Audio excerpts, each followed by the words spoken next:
Chapter 2. Langley, Virginia. Even after nearly 3 decades of service, Clayton Caston still relished the small details of the CIA complex. Like the outdoor sculpture known as the Kryptos, an S-shaped copper screen perforated with letters, which had been a collaboration between a sculptor and an agency cryptographer.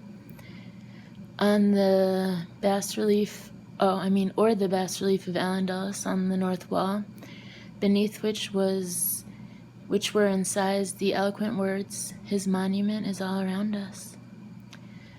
Not all the more recent additions were as pleasing, however.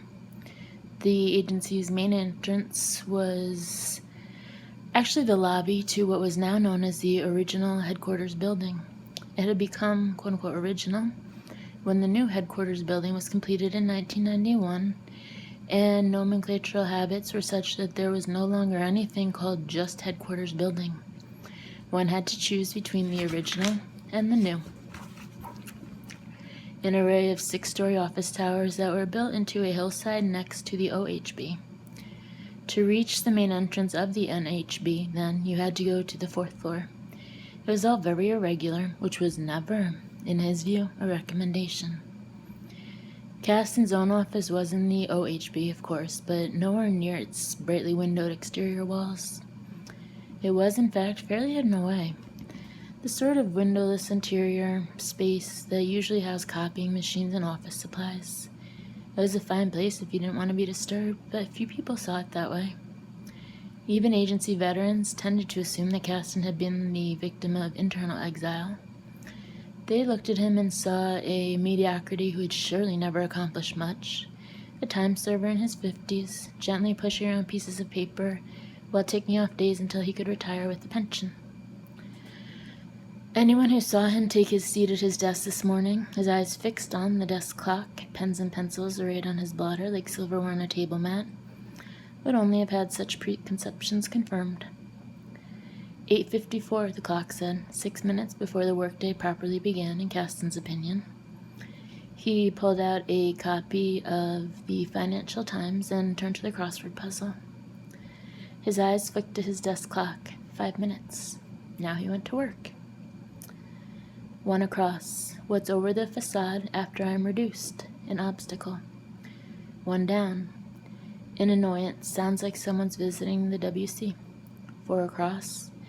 A gamble about a short priest elevates you without a raise. 2 down. Authentic British capital. Soundlessly, his pencil filled in the boxes, seldom pausing for longer than a second or two. Impediment, inconvenience, brevet, sterling. And now he was done. 8:59, the clock said.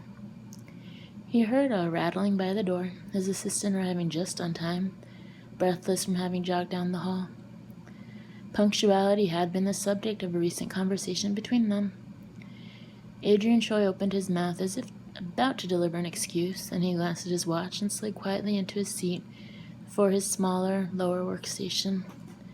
There was a hint of slumber about his almond-shaped eyes, and his thick black hair was damp from the shower. Adrian Choi was all of 21 years old, with a discreet stud below his lower lip and still cutting it close. At 9 o'clock a.m. on the dot, Caston put the Financial Times in the wastebasket and activated his secure email list. Several emails were agency-wide notifications of little interest, a new wellness program, a minor emendation to the dental insurance, an intranet address whereby employees could check on the status of their 401k plans. One was from a clerk at an IRS office in St. Louis who, though mystified by getting a request from the CIA's Office of Internal Review, was happy to oblige with the details of the special purpose entities formed by a light industrial firm over the past 7 years. Another was from a small company listed on the Toronto Stock Exchange and contained the list Caston had requested of the trading activities conducted in the past 6 months by its board members. The comptroller did not see why Caston had needed the actual time of day for each transaction, but had duly complied with the request. Caston realized how drab his activities seemed to most of his colleagues. The ex-jocks and frat boys who used to work in the field, or hadn't yet but still hoped to, treated him with genial condescension. "You gotta go if you want to know," was their watchword. Caston never went anywhere, of course, but then he didn't subscribe to that dogma. Often settling down with a sheaf of spreadsheets could tell someone everything he needed to know without ever leaving his desk. Then again, very few of his colleagues actually knew what Caston did. Wasn't he one of the guys who audited people's travel and entertainment accounts? Or was his oversight more to do with requisitions of paper and toner cartridges? Wouldn't want anybody fiddling with the back office ledgers, right? Either way, it was a job just slightly above the custodial in prestige. There were a few of Caston's colleagues, however, who treated him with deference, even something close to awe. They tended to be members of the CIA director's inner circle, or of the very top tier of the counterintelligence directorate.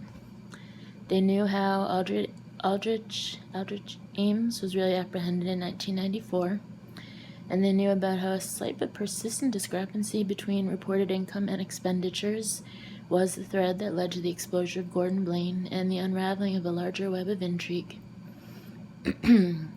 They knew about dozens of other victories, some of comparable magnitude, that would never come to public attention.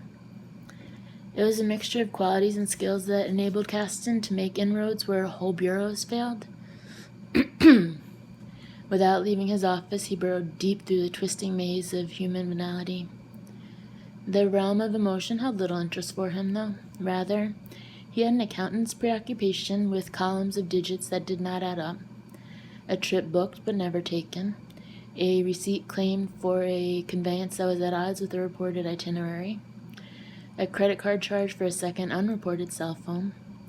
There were 1,000 small slips to which the prevaricator was prone, and it only took one. Yet those who wouldn't brave the tedium of collation, of making sure that number 1 across was consistent with number 2 down, would never detect them. Adrian, his hair starting to dry, came to his desk with his hands clutching various memos, animatedly explaining what he had sorted through and thrown out. Caston glanced up at him, taking in the young man's tattooed forearm, and the occasional glimpse of a tongue stud, nothing that would have been allowed when he was starting out, but no doubt the agency had to change with the times. "Be sure you send the quarterly I-66 forms out for processing," Caston said. "Super," said Adrian. He said super a lot, which had a mid-century ring to Caston, but had apparently taken on a new life. It meant, so Caston inferred, something like, "I've heard what you just said, and have taken it to heart." Perhaps it meant less. It certainly did not mean more. "As for this morning's incoming, anything out of the ordinary? Anything irregular?" A voicemail came in from the Assistant Deputy Director of Intelligence, Caleb Norris. A hint of Californian uptalk entered Adrian's voice, the questioning intonation in which young people so often sheath their assertions. "You're asking me or you're telling me?" "Sorry, telling you." Adrian stopped. "I have a feeling it's kind of urgent."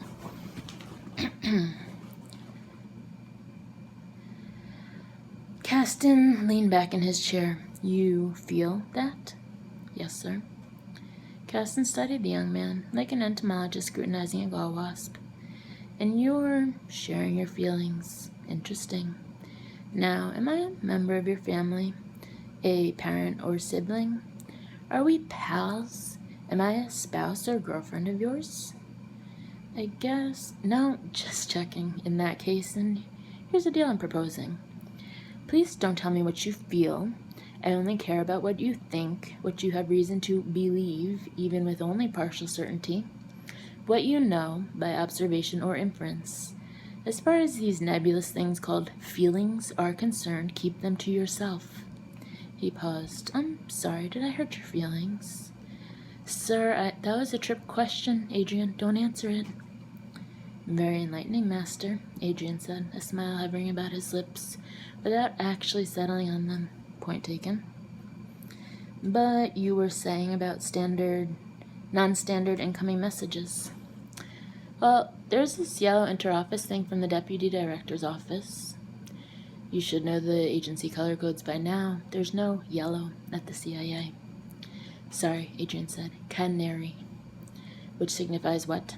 It's for... He paused, his mind temporarily a blank. It's for a stateside incident with security implications. Ergo... non-CIA. Something to do with other services, OGAs? OGAs, other governmental agencies, a convenient quote-unquote wastebasket term. Caston nodded briskly and accepted the bright yellow envelope. It was distasteful to him, like a garish, shrieking tropical bird. A canary, in fact. He broke the security seal himself, put on his reading glasses, and quickly scanned the report. Potential security breach related to an inmate escape. A patient number 5312, resident at a high-security clandestine treatment center. It was strange, Caston reflected, that the inpatient wasn't named. He reread the report to see where the incident had taken place. The Parrish Island Psychiatric Facility. It rang a bell. A warning bell.